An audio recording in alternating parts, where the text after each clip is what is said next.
Hello my lovely students and welcome to day 2 of our lectures. जैसे कि मैंने आप लोगों से वादा किया था, मैं ले आई हूँ आप लोगों के लिए chapter 2 of our course. Now before we proceed with the chapter, मैं आप लोगों को सुनाने जा रही हूँ एक छोटी सी कहानी।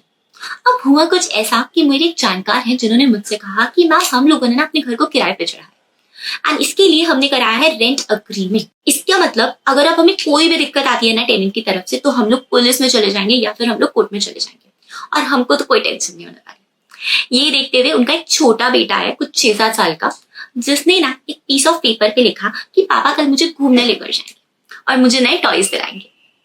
अब सवाल ये उठता है कि क्या ये अग्रीमेंट जो इन्होंने अपने टेनेंट के साथ किया या फिर जो पीस ऑफ पेपर इनके बेटे ने लिखा, इन दोनों में से कोई भी चीज वैलिड है? और इसी के साथ आता है हमारा दूसरा सवाल कि क्या आखिर कोई लॉ है जो इन ट्रांजैक्शंस को गवर्न कर सके? इन दोनों ही सवालों के जवाब देने वाली हूं मैं आप लोगों को आज की क्लास में। So let's start our topic which is Indian contract act. लेकिन इससे पहले हम लोग डिस्कस कर लिए थोड़ा सा फ्रेमवर्क हमारे चैप्टर का। तो देखिए, गवर्नमेंट को ना बहुत अच्छे से मालूम था कि डे टू डे लाइफ में हम लोग कितने सारे ट्रांजैक्शंस करने वाले हैं। और ये आज का तो नहीं है, बहुत समय पहले का है कि देखिए तब भी लोग खाना खाते थे, सामान खरीदते थे, घूमने भी जाते थे। तो ये सारी चीजें अल्टीमेटली ना चाहते हुए भी एक इंसान दूसरे इंसान के साथ एक ट्रांजैक्शन कर रहा है जहां पर कोई ना कोई कॉन्ट्रैक्ट फॉर्म जरूर हो रहा है। इसका मतलब गवर्नमेंट को जब ये चीज रियलाइज हुई कि देखिए इतने सारे ट्रांजैक्शन के लिए ना हमको चाहिए कुछ फेयरनेस, यानी कि किसी भी पार्टी को ना कोई नुकसान नहीं होना चाहिए। और जैसे हम लोगों ने लास्ट में डिस्कस किया था कि हम लोग कमिटमेंट्स के ऊपर अलाइन नहीं कर सकते, इसीलिए गवर्नमेंट ने बनाया हमारा लॉ जिसको नाम दे दिया गया इंडियन कॉन्ट्रैक्ट एक्ट 1872। अब जब ये लॉ आया ना तो इसमें थे कुल 266 सेक्शंस, जिसमें से हमारा सेक्शन 1 to 75 बात करता था जनरल प्रोविजंस के बारे में। अब आखिर ये जनरल प्रोविजंस होती क्या है? ऐसी प्रोविजंस, ऐसे रूल्स जो लगते हैं हर तरीके के कॉन्ट्रैक्ट पे। इसका मतलब चाहे मैं डोमिनोज से पिज्जा ऑर्डर कर रही हूँ या फिर आप लोग क्लासेस के लिए एनरोल करवा रही हूँ, कुछ चीजें हैं जो हर ट्रांजैक्शन, हर कॉन्ट्रैक्ट में सेम रहने वाली है, कॉमन रहने वाली है और उनके ऊपर अप्लाई होने वाले हैं ये प्रोविजंस। इसके बाद बनाए गए सेक्शन 76 टू सेक्शन 123 जो बात करते थे सेल ऑफ गुड्स के बारे में।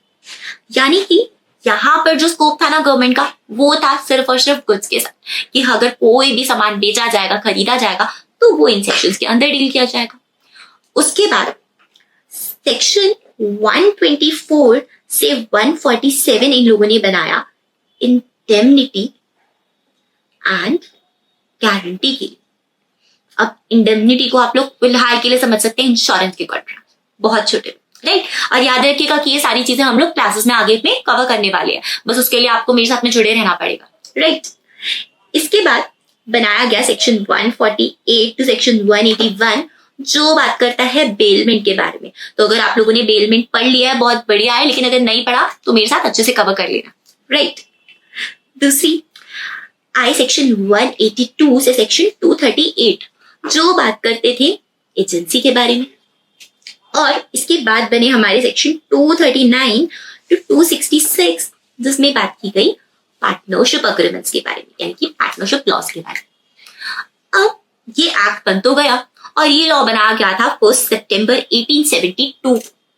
अब उसके बाद ना बहुत सारे चेंजेस आए और गवर्नमेंट को भी ना टाइम टू टाइम रियलाइज होने लगा क्या कि देखिए ये जो सेल ऑफ गुड्स का मैटर है या फिर जो पार्टनरशिप का मैटर है, चाहे है ट्रांजैक्शन, लेकिन इनका नेचर ना नॉर्मल ट्रांजैक्शन से थोड़ा सा अलग है, बिल्कुल सेम नहीं कह सकते। इसके लिए इनको ना लॉस की भी अलग जरूरत है। यानी कि ये जो हमारे ट्रांजैक्शन है ना, इनके लिए गवर्नमेंट ने सोचा कि यार हम लोग ना एक नया लॉ, एक अलग तरीके का लॉ क्रिएट करेंगे, जिसके लिए इन्होंने यानी कि हमारे लॉ मेकर्स ने सेपरेट कर दिया सेल ऑफ गुड्स एक्ट को और पार्टनरशिप एक्ट को, और हम लोगों के पास बचे किनके, ये वाले सेक्शंस, राइट। तो हम इन्हीं चीजों के बारे में बात करने वाले हैं, लेकिन उससे पहले मैं दूंगी आप लोगों को मेरे सवालों के जवाब। दैट इज कि क्या वो अग्रीमेंट या वो पीस ऑफ पेपर वैलिड था, या फिर जो हम लोग डे टू डे बेसिस में कर रहे हैं ये आखिर क्या है, कॉन्ट्रैक्ट है क्या? तो इन सारी चीजों के जवाब हम लोग आज ढूंढेंगे, राइट। चलिए शुरू करते हैं आज की क्लास। ये रहा हमारा मॉड्यूल जो बात करने वाला है हमसे इन चीजों के बारे में, जिसमें सबसे पहली चीज लिखी गई है कॉन्ट्रैक्ट। तो आखिर ये कॉन्ट्रैक्ट है क्या, आइए समझते हैं। देखिए, ये जो कॉन्ट्रैक्ट है ना, इसको हमारे एक्ट में डिफाइन किया हुआ है सेक्शन 2H के अंदर, यानी कि सेक्शन 2 क्लॉज H के अंदर। क्या बात करता है हमारा कॉन्ट्रैक्ट? कहता है, देखिए, an agreement enforceable by law is a contract. यानी कि अगर मैं डेफिनेशन वाइज जाऊं ना, तो हमारा लॉ, हमारा सेक्शन 2 क्लॉज H मुझे बता रहा है दो चीजें। एक कि कॉन्ट्रैक्ट बनने के लिए होना चाहिए एक अग्रीमेंट, और दूसरा होनी चाहिए क्या, एनफोर्सेबिलिटी ऑफ लॉ। लेकिन अब दिमाग में सवाल आ रहा होगा कि अग्रीमेंट क्या है, और मैंने पहले भी बोला था ना रेंट अग्रीमेंट, क्या ये रेंट अग्रीमेंट वैलिड है? चलिए इस बारे में बात करते हैं। राइट नाउ, अग्रीमेंट्स आखिर होते क्या और ये बनते कैसे हैं, इसके लिए समझाती हूँ मैं एक थोड़ा सा फ्रेम। ये है मिस्टर ए और मिस्टर बी। अब हुआ क्या, मिस्टर ए ना मिस्टर बी को बोलते हैं कि आप ऐसा कीजिए, आपकी जो ब्लू कलर की कार है ना, वो मैं खरीदना चाहता हूँ, और इसके लिए मैं दूंगा आपको 5 लाख रुपए। ये सुनकर मिस्टर बी को तो बहुत मजा आ जाता है और वो इस चीज के लिए मान जाते हैं। तो देखिए हुआ क्या, मिस्टर ए ने ना मिस्टर बी को दिया है एक ऑफर उनकी गाड़ी खरीदने का, जिसके ऊपर मिस्टर बी ने कहा कि ठीक है यार, बहुत बढ़िया ऑफर है, मैं तो मान गया। यानी कि मिस्टर बी ने दे दिया अपना एक्सेप्टेंस। साथ ही साथ मिस्टर ए ने ना 5 लाख रुपए भी उनको ऑफर किए हैं गाड़ी के बदले, है ना। तो ये 5 लाख रुपए है क्या, इसको हम कहेंगे कंसिडरेशन। यानी कि जब मिस्टर ए मिस्टर बी को 5 लाख रुपए देंगे और मिस्टर बी मिस्टर ए को गाड़ी देंगे, ये होगा दोनों के साइड पे कंसिडरेशन। एंड अब क्या, जब एक ऑफर और एक्सेप्टेंस हुआ ना, तो इसको हम बोलेंगे प्रॉमिस। ठीक है, जो ऑफर देने वाला बंदा है यानी कि मिस्टर ए, इनको कहा जाएगा ऑफरर, और जिसको ऑफर दिया जा रहा है मिस्टर बी, वो हो गए हमारे लिए ऑफरी। और जैसे ही ऑफर एक्सेप्ट हुआ, मिस्टर ए बन गए प्रॉमिसर, क्योंकि ये क्या हो गया, प्रॉमिस बन गया ना ऑफर एक्सेप्ट होने के बाद। तो जैसे ही ऑफर एक्सेप्ट हुआ, मिस्टर ए बन गए प्रॉमिसर और मिस्टर बी बन गए प्रॉमिसी। अब ये एक प्रॉमिस तो बन चुका है, इसके ऊपर साथ ही साथ इन्होंने बात कर ली पैसे की, जो कि बहुत इंपॉर्टेंट होता है हर कॉन्ट्रैक्ट में। तो जैसे ही प्रॉमिस के ऊपर लगा ये कंसिडरेशन, ये बन गया एक अग्रीमेंट। यानी अग्रीमेंट बनने के लिए जरूरी क्या था, एक ऑफर, एक एक्सेप्टेंस और कंसिडरेशन। चलिए पहले 2 मिनट इसके बारे में पढ़ लेते हैं थोड़ा बुक में से, फिर आगे की कहानी डिस्कस करेंगे। सो देखिए यहां पर क्या लिखा है, हमारा सेक्शन 2E, अभी हमने क्या बोला था, सेक्शन 2H बात करता है 2 क्लॉज H कॉन्ट्रैक्ट के बारे में, और 2 क्लॉज E बात करता है किसके बारे में, अग्रीमेंट के बारे में। अब अग्रीमेंट होता क्या है, पढ़िए, आ जाइए। सो हमने क्या कहा, प्रॉमिस है ना, एवरी प्रॉमिस और set of promises forming consideration for each other is an agreement. अब यही तो हमने कहा था, जैसे ही प्रॉमिस के ऊपर लगा कंसिडरेशन, वो बन गया एक अग्रीमेंट। लेकिन क्या ये अग्रीमेंट कॉन्ट्रैक्ट बन चुका है? The answer is no. Agreement को कॉन्ट्रैक्ट बनाने के लिए ना कुछ चीजें हैं जो हमें पूरी करनी पड़ेगी, यानी कि हमें बात माननी पड़ेगी हमारी सेक्शन 10 की, राइट। तो बात करेंगे अभी सेक्शन 10 के बारे में, पहले थोड़ा सा पढ़ लेते हैं। देखिए प्रॉमिस के बारे में हमने भी बात की कि प्रॉमिस बनता कैसे है। तो सेक्शन 2 क्लॉज बी बात कर रहा है किसके बारे में, प्रॉमिस के बारे में। और हमने क्या पढ़ा था कि जैसे ही ऑफर एक्सेप्ट हुआ, वो बन गया एक प्रॉमिस, राइट। यही लिखा है यहाँ पर, when the person to whom the proposal is made, यानी कि मिस्टर बी जिसको प्रपोजल दिया गया था, सिग्निफाइज हिज एक्सेंट देयरटू, उन्होंने जैसे ही अपनी मर्जी पे हाँ बोला, उन्होंने जैसे ही बताया ठीक है मैं भी गाड़ी बेचना चाहता हूँ, ये जो प्रपोजल है ना ये एक्सेप्ट हो जाएगा। एंड जो प्रपोजल एक्सेप्ट बन हो जाएगा तो बन जाएगा प्रॉमिस, राइट। इसका मतलब अग्रीमेंट होने के लिए चाहिए हमें ऑफर या कि प्रपोजल, और इसके ऊपर चाहिए एक्सेप्टेंस, और जैसे इस पे लगेगा कंसिडरेशन, वो बन गया अग्रीमेंट। अब क्या ये अग्रीमेंट कॉन्ट्रैक्ट बन जाएगा? बिल्कुल हाँ, क्योंकि जैसे ही हमने सेक्शन 2 क्लॉज H में पढ़ा, an agreement enforceable by law is a contract, यानी कि अग्रीमेंट और कॉन्ट्रैक्ट के बीच में ना सिर्फ एक चीज का फर्क है, और वो है एनफोर्सेबिलिटी का। लेकिन अब सवाल ये उठता है कि क्या ये एनफोर्सेबिलिटी होगी कैसे आखिर? राइट। इसके बारे में हम लोग बात करेंगे और हमसे बात करेगा सेक्शन 10 इस बारे में इनफैक्ट, राइट। आइए बात करते हैं। तो एज पर सेक्शन 10 ना क्या कहते हैं कि देखिए, एक कॉन्ट्रैक्ट होने के लिए क्या चाहिए हमें? एक अग्रीमेंट। और अग्रीमेंट के साथ पता है हमें क्या चाहिए? Free consent. यानी कि जब भी मैं किसी चीज पे एक्सेप्टेंस दे रही हूँ, वो किसी भी वजह से डोमिनेटेड नहीं होना चाहिए। यानी कि जब मैं एक्सेप्टेंस दे रही हूँ ना, तो किसी के प्रेशर में आके या किसी के डर से नहीं दे रही हूँ, ना ही मेरे साथ किसी तरीके का फ्रॉड या कोई गलती लग रही है। और इस बारे में हम लोग आगे जाके ना बहुत इंपॉर्टेंट और बहुत अच्छे तरीके से पढ़ने वाले हैं सेक्शन 13 और 14 को, लेकिन आने वाली क्लासेस में आज नहीं, राइट। तो सेक्शन 10 ने क्या बोला हमसे कि देखिए क्या होना चाहिए? एक अग्रीमेंट, और साथ ही साथ क्या होना चाहिए? Free consent. यानी कि एक ऐसा कंसेंट, एक ऐसी एक्सेप्टेंस जो कि किसी भी वजह से डोमिनेटेड नहीं। और साथ ही साथ सेक्शन 10 ने हमसे क्या कहा कि देखिए जो लोग कॉन्ट्रैक्ट कर रहे हैं वो होने चाहिए कॉम्पिटेंट। कॉम्पिटेंट का मतलब क्या होता है? केपेबल। यानी कि जब भी कोई इंसान कॉन्ट्रैक्ट करेगा वो होना चाहिए इतना केपेबल कि वो अपने डिसीजन खुद ले सके। और एज पर लॉ बोला जाता है कि कोई भी इंसान कॉम्पिटेंट तभी होगा जब वो होगा साउंड माइंड का, मेजर, एंड उसको किसी भी लॉ ने डिस्क्वालीफाई नहीं किया होगा। और इन चीजों के बारे में भी हम अभी आराम से पढ़ने वाले, राइट।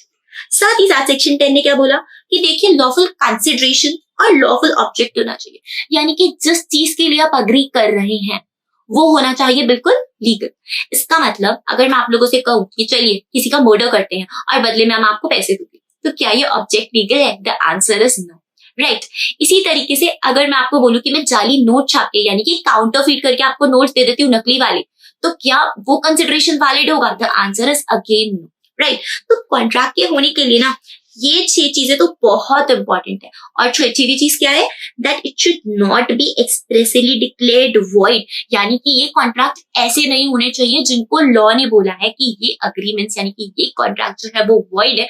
इसका मतलब अगर आप इस तरीके के कॉन्ट्रैक्ट्स करते हैं ना तो इनकी वैलिडिटी होगी 0 यानी कि नल, एंड इन कॉन्ट्रैक्ट्स को मान्यता नहीं दी जाएगी। अब ये वाले भी कौन से कॉन्ट्रैक्ट्स है इनके बारे में मैं आराम से आपके बात करूंगी, जिनके बारे में बात करते हैं section 24 to section 30, right, and section 56 की।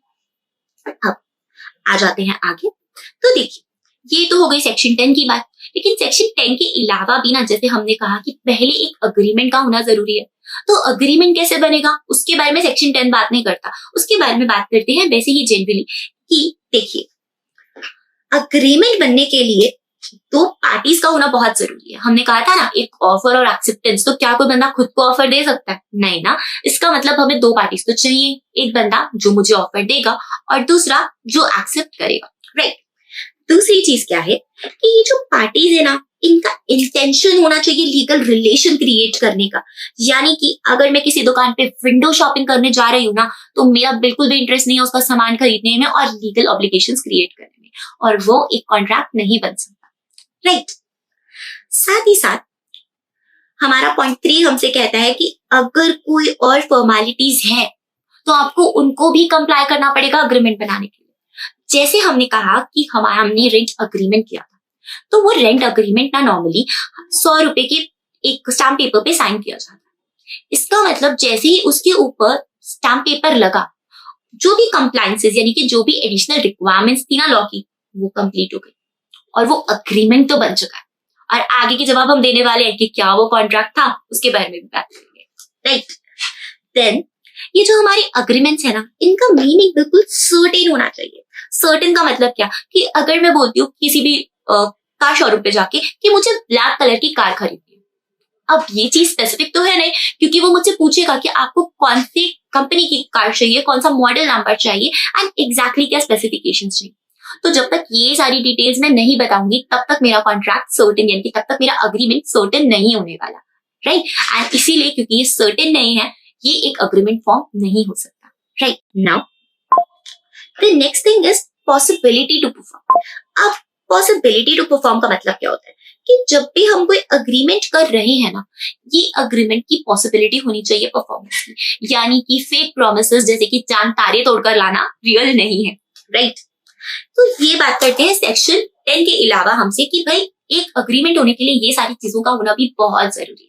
लेकिन उसके अलावा हमसे सेक्शन 10 क्या कह रहा है कि ऑफर एंड एक्सेप्टेंस होना चाहिए, फ्री कंसेंट होना चाहिए, जैसे मैंने आप लोगों से बात की। यानी कि जब दो पार्टीज अग्री कर रही है ना किसी चीज पर, तो दोनों के दिमाग में बिल्कुल सेम चीज होनी चाहिए। जैसे हमने मिस्टर ए और बी के केस में देखा, मिस्टर ए भी कह रहे थे कि मुझे ब्लू वाली कार खरीदनी है और मिस्टर बी भी कह रहे थे कि यही बेचना है, राइट। तो अल्टीमेटली दोनों सेम ही चीज के ऊपर मान रहे थे ना, और दोनों ने जो कंसिडरेशन लगाया वो भी बिल्कुल सेम था, राइट।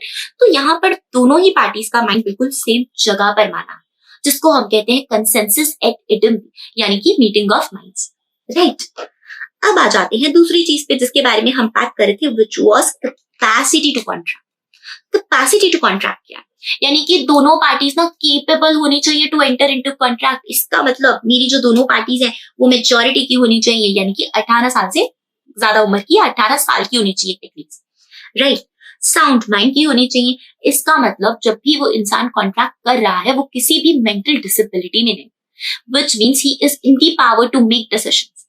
अगर वो पर्सन किसी भी तरीके से कॉन्शियस है या उसने ड्रिंक कर रखा है और उस समय पर वो सोचने समझने की शक्ति नहीं रखता, तो वो इंसान कॉन्ट्रैक्ट नहीं कर सकता, राइट। साथ ही साथ इस इंसान को लॉ ने डिस्क्वालीफाई भी नहीं किया हुआ, क्योंकि देखिए काफी सारे लोग ऐसे हैं जिनको लॉ ने बोला हुआ है कि देखिए इनके साथ कॉन्ट्रैक्ट मत कीजिएगा, जैसे कि इंसॉल्वेंट्स या फिर कॉन्विक्ट्स। तो इनके बारे में भी हम लोग आगे आराम से पढ़ेंगे, right. Now the fourth essential was consideration. देखिए ऐसा कहा जाता है कि जितने भी कॉन्ट्रैक्ट है ना उनके लिए कंसिडरेशन होना बहुत जरूरी है, चाहे फिर मैं 1 रुपए क्यों ना दे रही हूँ, लेकिन consideration is very important for a contract. और अगर कंसिडरेशन नहीं होगा तो कॉन्ट्रैक्ट्स वैलिड नहीं माने जाएंगे। लेकिन इस बात को ऐसे दिमाग में मत रख लेना, कुछ चीजें ऐसी भी होती है जो विदाउट कंसिडरेशन वैलिड होती हैं, और ये भी हमसे लॉ ही कह रहा है। जैसे कि अगर आपके मम्मा पापा आपके नाम प्रॉपर्टी ट्रांसफर कर दे तो वो out of love and affection की जाएगी, and that would not require any consideration on your part, यानी कि आपको उसके लिए पैसा देने की जरूरत नहीं होगी, राइट। तो इन चीजों को भी हम आगे डिटेल में डिस्कस करने वाले हैं। इसका मतलब कंसिडरेशन का होना किसी भी अग्रीमेंट में ना बहुत ज्यादा क्रूशियल है, जिसको हम कहते हैं क्विड प्रो क्यो। मतलब यार आप कुछ भी दे दोगे ना चल जाएगा, right.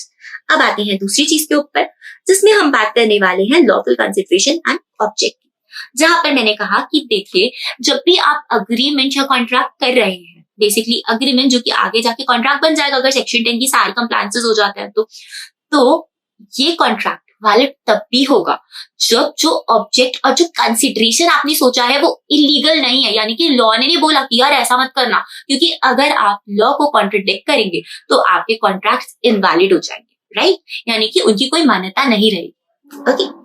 Now the last thing is not expressly declared void, क्योंकि काफी सारी ऐसी चीजें हैं जिनको लॉ ने बोला हुआ है कि अगर आप इस तरीके के अग्रीमेंट्स करते हैं तो वो वॉइड एब एन इश्यू है, वॉइड फ्रॉम द बिगिनिंग है, उनका स्टार्टिंग से ही कोई इम्पैक्ट नहीं है। जैसे कि अगर मैं किसी इंसान से ये कॉन्ट्रैक्ट कर लूं कि आप जिंदगी में कभी शादी नहीं कर सकते, कभी ट्रेड नहीं कर सकते, कभी किसी पर्टिकुलर प्रोफेशन को कैरी आउट नहीं कर सकते, तो ये सभी कॉन्ट्रैक्ट्स ना इनवैलिड होंगे। रीजन बीइंग कि राइट टू मैरी या right to enter into trade और प्रोफेशन ऑफ योर चॉइस, ये आपको दिए गए हैं कॉन्स्टिट्यूशन द्वारा, यानी कि आपके फंडामेंटल राइट्स हैं और इन राइट्स को कोई भी आपसे छीन नहीं सकता, राइट। तो इसीलिए इस तरीके के अग्रीमेंट्स या इस तरीके के कॉन्ट्रैक्ट्स वॉइड इन नेचर है। अब आ जाते हैं हम लोग दूसरी चीज के ऊपर जो बात कर रहा है टाइप्स ऑफ कॉन्ट्रैक्ट्स की। लेकिन पहले वाले टॉपिक को हल्का सा आप लोगों के लिए शॉर्ट में रिवाइज कर दूं तो हमने क्या पढ़ा, देखिए हमने कहा कि अग्रीमेंट्स कैसे बनते हैं, तो हमने अग्रीमेंट्स की कंडीशंस पढ़ी और अग्रीमेंट्स के ऊपर अगर लग जाए एनफोर्सेबिलिटी ऑफ लॉ, और एनफोर्सेबिलिटी कैसे लगेगी, सेक्शन 10 के हिसाब से, यानी कि अगर आप सेक्शन 10 को कंप्लाई कर लेते हो ना तो आपके अग्रीमेंट्स बन जाएंगे क्या, कॉन्ट्रैक्ट। तो अब अगर एक बार कॉन्ट्रैक्ट बन गया तो ये किस तरीके का कॉन्ट्रैक्ट है उसके बारे में बात कर लेते हैं। So the next part is types of contracts. अब जब हम कॉन्ट्रैक्ट्स को डिवाइड करते हैं, क्लासिफाई करते हैं, तो इनके लिए ना हमारे पास कुछ फाउंडेशन, कुछ बेसिस है जिनके बेसिस पे हम लोगों ने इनको सेग्रीगेट किया हुआ है, यानी कि टाइप्स बनाए हुए हैं। सो आगे बात करते हैं इस बारे में। देखिए तो जब भी मैं कॉन्ट्रैक्ट को डिवाइड करूंगी मैं देखूंगी कि वो कॉन्ट्रैक्ट्स वैलिड है या नहीं है, या फिर वो बने कैसे हैं आखिर, और क्या उनको परफॉर्म कर दिया गया है। तो ये 3 मेजर पैरामीटर्स हैं ये डिसाइड करने के लिए कि किस तरीके का कॉन्ट्रैक्ट है यहाँ पे, राइट। चलिए आइए बात करते हैं। सो देखिए वैलिडिटी और एनफोर्सेबिलिटी बात करता है कि क्या ये कॉन्ट्रैक्ट जो आपने किया है ये वैलिड है, क्या आप इसको कोर्ट में लेके जा सकते हैं? याद है ना मैंने अग्रीमेंट का डिसीजन आप लोगों को अग्रीमेंट का एक एग्जांपल दिया था। अब वो क्या बात कर रहा था आपसे कि ऐसे अग्रीमेंट्स जो कि हमने लॉ के थ्रू एनफोर्स करवा लिए वो हो गया कॉन्ट्रैक्ट। अब देखिए जिस जानकार का मैंने एग्जांपल आपको लिया, क्या वो 18 साल से ज्यादा उम्र का था? ऑफ कोर्स होगा, है ना। वो कोर्ट में जाके साइन भी करवा कर आए होंगे रजिस्ट्रार के पास और उन्होंने स्टैम्प ड्यूटी भी लगवाई होगी। लेकिन उससे भी ज्यादा इंपॉर्टेंट बात पता है क्या है कि वो साउंड माइंड के थे और उनको किसी लॉ ने ना डिस्क्वालीफाई भी नहीं किया। और जब उन्होंने रेंट अग्रीमेंट साइन किया तो वहां पर उनकी खुद की मर्जी इंक्लूडेड थी। इसका मतलब सेक्शन 10 की सारी ही कंप्लायंसेस मीट हुए ना, तो वो एक वैलिड कॉन्ट्रैक्ट बन गया। एंड जब ये सभी कंडीशंस मीट हो जाती हैं तो ये कॉन्ट्रैक्ट्स वैलिड हो जाते हैं और एनफोर्सेबल होते हैं in the court of law, right. इसी को हम लोग वैलिड कॉन्ट्रैक्ट्स भी बोलते हैं, जिनमें कोई भी टेक्निकल डिफेक्ट नहीं होता, एक एक चीज जो भी हमारे कंप्लायंसेस है उनको पूरा किया गया है, राइट। फिर आते हैं ऐसे कॉन्ट्रैक्ट्स जिनको हम कहते हैं वॉइड कॉन्ट्रैक्ट। अब वॉइड कॉन्ट्रैक्ट्स क्या चीज है? देखिए जब इन नोन पर्सन ने मेरे कॉन्ट्रैक्ट किया यानी कि रेंट का अग्रीमेंट किया तो प्रैक्टिकली उनके हिसाब से वो अग्रीमेंट था, लेकिन रियल लाइफ में बात करें तो था तो कॉन्ट्रैक्ट ही ना। It is a rental contract, आप ऐसा कह सकते हैं, ठीक है। अब जब ये कॉन्ट्रैक्ट की अग्रीमेंट बना है बिल्कुल वैलिड है, 100% वैलिड है, इसके लिए मैं कोर्ट में भी जा सकती हूँ। लेकिन मान लीजिए कि दोनों में से किसी पार्टी की डेथ हो जाती है बाय एन एक्सीडेंट और समथिंग, या फिर दोनों में से किसी भी पार्टी को कुछ मेंटल प्रॉब्लम हो जाती है एंड वो थोड़े से इनकैपेसिटेटेड हो जाते हैं to take the decisions and to carry on the normal routine. तब क्या उस सिचुएशन में ये कॉन्ट्रैक्ट्स वैलिड होंगे? द आंसर इज नो, क्योंकि अब वो परफॉर्म नहीं हो सकते, है ना। इसका मतलब जब भी कोई ऐसी चीज होती है जिसकी वजह से हमारे कॉन्ट्रैक्ट्स आगे एनफोर्स नहीं कराए जा सकते तो हमारे जो कॉन्ट्रैक्ट्स हैं वो हो जाते हैं वॉइड इन नेचर। और अभी हम इनकी डेफिनेशन भी पढ़ने वाले। लेकिन देखिए अगर ये कॉन्ट्रैक्ट या ये अग्रीमेंट मैं किसी पर्सन से उसके सर पे बंदूक रख के साइन करवा लूं तो, यानी कि अगर हम कोई भी कॉन्ट्रैक्ट सामने वाले पर्सन से गन पॉइंट पे साइन करवाते हैं, मिस्टर ए और बी का ही एग्जाम्पल ले लीजिए। अगर मिस्टर बी मिस्टर ए को गन पॉइंट पर बोलते कि मेरे को आपकी गाड़ी खरीदनी है या मेरे को आपको गाड़ी बेचनी है, तो देखिए अगर एक डीड बन जाती, एक कॉन्ट्रैक्ट बन जाता तो वो कॉन्ट्रैक्ट वैलिड तो होता, यानी कि दोनों पार्टीज में से एक भी पार्टी कोर्ट में जा सकती है, ठीक है ना। लेकिन यहाँ पर पता है मेजर थिंग क्या है कि फ्री कंसेंट जिसकी हमने बात की थी वो तो है ही नहीं, यानी कि दोनों पार्टीज मानी तो सेम चीज पर, लेकिन जब वो मानी तो उसमें उनके ऊपर एक प्रेशर, एक बर्डन क्रिएट किया गया था जो कि नहीं होना चाहिए था। क्योंकि ये बर्डन क्रिएट कर दिया गया है, ये प्रेशर, ये मेंटल प्रेशर या एक थ्रेट क्रिएट कर दी गई है, उनको धमकी दी गई है मारने की, ये जो कॉन्ट्रैक्ट है ना ये वैलिड तो नहीं। लेकिन पता है ये वैलिड तब नहीं होगा जब जिस पर्सन के साथ कॉर्शन यानी कि जिस पर्सन को धमकी दी गई है, जिस पर्सन को डराया गया है, वो कोर्ट में जाकर बोल दे कि देखिए मुझसे जबरदस्ती की गई थी और मैं इस कॉन्ट्रैक्ट के लिए अग्री नहीं हूं। उस केस में हमारा जो कॉन्ट्रैक्ट है ना वो हो जाएगा वॉइडेबल, यानी एक वैलिड कॉन्ट्रैक्ट वॉइडेबल हो जाएगा जब कोई भी एक पार्टी कोर्ट में जाकर कहते कि देखिए मुझसे जबरदस्ती की गई, राइट। अब देखिए तो वॉइडेबल कॉन्ट्रैक्ट की भी डेफिनेशन हम अभी पढ़ने जा रहे हैं। इसके बाद आते हैं इलीगल अग्रीमेंट्स। इलीगल अग्रीमेंट्स ऐसे अग्रीमेंट्स हैं जो किसी से लॉ के अगेंस्ट साइन करवाए गए हैं, यानी कि कोई ऐसा चीज जैसे मैं कह दूं कि मैं अनऑथराइज्ड प्रॉपर्टी बेच रही हूँ किसी पर्सन को, अब ऐसी प्रॉपर्टी जिसका एक्सेस मेरे पास ही नहीं है, क्या मैं वो बेच सकती हूँ? तो ये agreement unlawful illegal in nature, right, क्योंकि वो प्रॉपर्टी टेक्निकली तो गवर्नमेंट की है ना। दूसरी बात आ जाती है अनएनफोर्सेबल कॉन्ट्रैक्ट्स।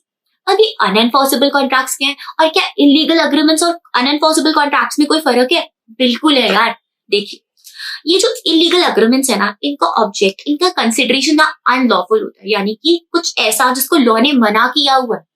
लेकिन ये जो अनएनफोर्सेबल कॉन्ट्रैक्ट्स है ना, ये इलीगल इन नेचर नहीं होते।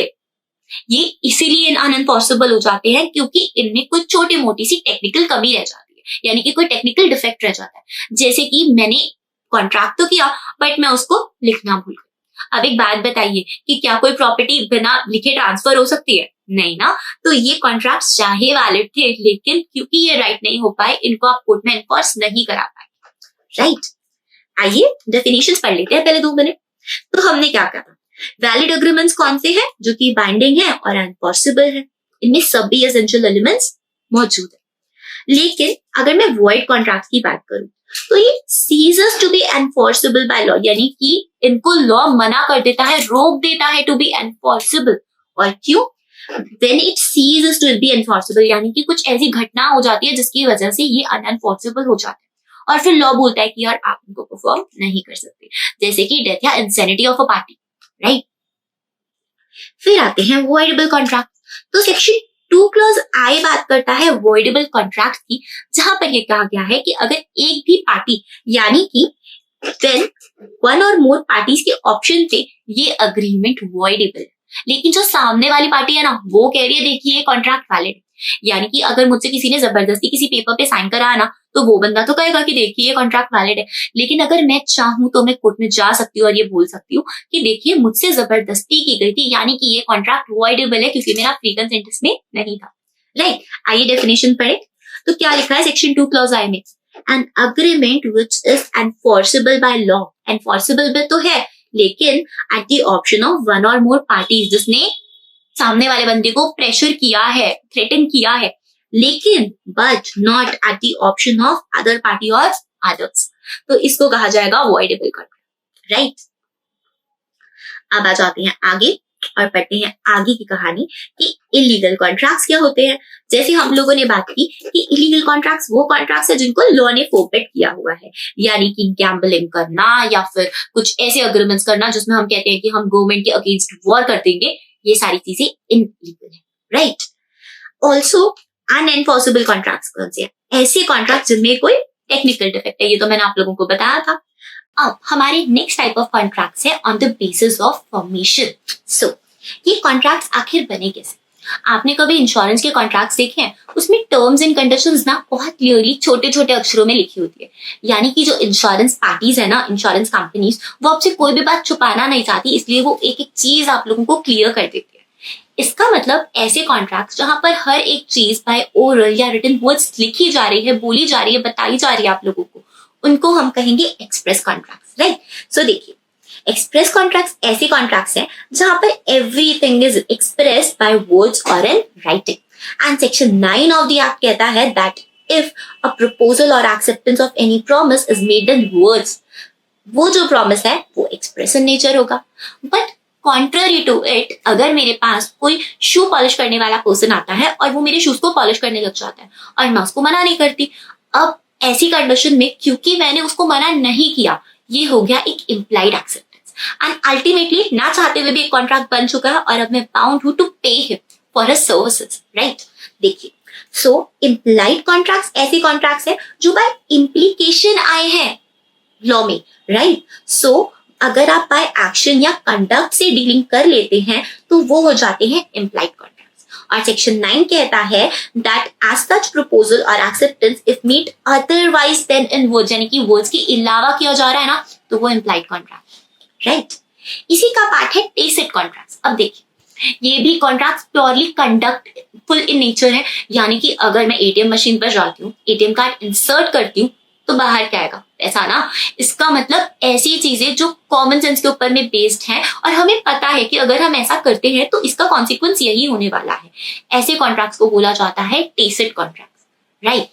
अब आ जाते हैं हम दूसरी चीज पर जिसका नाम है क्वाजी कॉन्ट्रैक्ट्स. क्वाजी का मतलब होता है सेमी. इसका मतलब ऐसे कॉन्ट्रैक्ट्स जो एक्चुअली कॉन्ट्रैक्ट्स नहीं है, यानी कि आपके और किसी पर्सन के बीच में ना रियलिटी में कोई कॉन्ट्रैक्ट नहीं हुआ, लेकिन by the virtue of law as a good citizen आपको वो काम ना करना ही पड़ेगा. देखिए, एक एग्जांपल लेते हैं. मान लीजिए कि आप अभी ना अपने घर में बैठे नेटफ्लिक्स देख रहे हो और आराम से चिल कर रहे हैं और आपकी डोरबेल रिंग होती है सडनली और आपके घर में पिज्जा का ऑर्डर आता है. अब आपको पिज्जा देख के अच्छा लगता है और आप उस पिज्जा को कंज्यूम कर लेते हो, खा लेते हो, लेकिन थोड़ी देर बाद जिस पर्सन ने पिज्जा ऑर्डर किया था वो आपके घर पर आता है और आपको बोलता है कि ये पिज्जा तो मेरा था, अब मैं क्या करूं?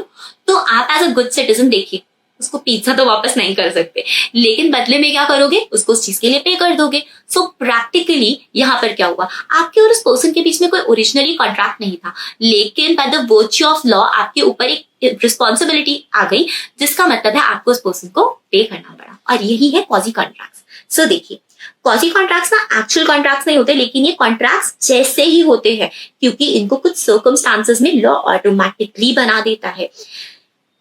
यहाँ पर दोनों पार्टीज का कोई इंटेंशन नहीं था परफॉर्म करने का, बट फिर भी उनको करना पड़ रहा. अब आ जाती है लास्ट चीज विच इज ई कॉन्ट्रैक्ट। देखिए एफबी और इंस्टाग्राम पे तो सब लोगों का अकाउंट है ना। अब जब हम लास्ट पे I agree to the terms and conditions करते हैं तो वो प्रैक्टिकली मेरे और एफबी और इंस्टाग्राम के बीच में ना एक कॉन्ट्रैक्ट जैसा फॉर्म हो गया है जिसको हम दोनों को ही अबाइड करना पड़ेगा। जीमेल पे जो मेल के थ्रू कॉन्ट्रैक्ट भेजे जाते हैं ना, वो भी इसी का एक एग्जाम्पल है, राइट। अब देखिए ये तो हो गया फॉर्मेशन ऑफ कॉन्ट्रैक्ट्स। अब हम बात करेंगे परफॉर्मेंस। सो देखिए परफॉर्मेंस की जब हम बात करते हैं ना तो इसको एक एग्जाम्पल के थ्रू समझते हैं। मैं जाती हूँ एक शॉप पर और उनको बोलती हूँ कि मुझे ना 1 किलो वीट या राइस प्रोवाइड कर दीजिए। वो पर्सन मुझे वीट और राइस देता है और मैं बदले में पे करती हूँ। अब क्योंकि दोनों ही पार्टीज ने अपनी ऑब्लिगेशन को परफॉर्म कर दिया है, ये कॉन्ट्रैक्ट हो गया पूरा। इसको हम बोलेंगे एक्सिक्यूटेड कॉन्ट्रैक्ट। लेकिन कई बार क्या होता है कि दोनों में से एक पार्टी या दोनों ही पार्टीज का परफॉर्मेंस पेंडिंग है। तो अगर परफॉर्मेंस यानी कि ऑब्लिगेशन पेंडिंग है ना पार्टीज के एंड पे, तो उसको हम बोलेंगे एग्जीक्यूटरी कॉन्ट्रैक्ट। एक ऐसा कॉन्ट्रैक्ट जिसका कंसिडरेशन फ्यूचर में परफॉर्म किया जाएगा। विच मीन्स अगर रेसिप्रोकल प्रोमिसेस हैं और कंसिडरेशन आपको फ्यूचर में परफॉर्म करना है तो ये कॉन्ट्रैक्ट हो गई एग्जीक्यूटरी इन नेचर। अब अगर एक पार्टी का परफॉर्मेंस पेंडिंग है तो ये हो जाएगा वन साइडेड यानी कि यूनिलेटरल कॉन्ट्रैक्ट। और अगर दोनों का ही पेंडिंग है तो ये हो गया बायलेटरल कॉन्ट्रैक्ट जहां पे दोनों की ऑब्लिगेशन पार्ट पेंडिंग है। सो इसी के साथ खत्म होता है हमारा ये टॉपिक और इसके बाद ऑफर और एक्सेप्टेंस की हम लोग बात करेंगे अगली क्लास में। सो अगर आप लोगों को मेरा वीडियो अच्छा लगा हो, मेरा लेक्चर पसंद आया हो तो प्लीज इसे लाइक जरूर कीजिएगा, हमारे चैनल को सब्सक्राइब कीजिएगा ताकि इसी तरीके से इन्फॉर्मेटिव और अच्छी वीडियोस आप तक पहुंचती रहे। Thank you so much for watching.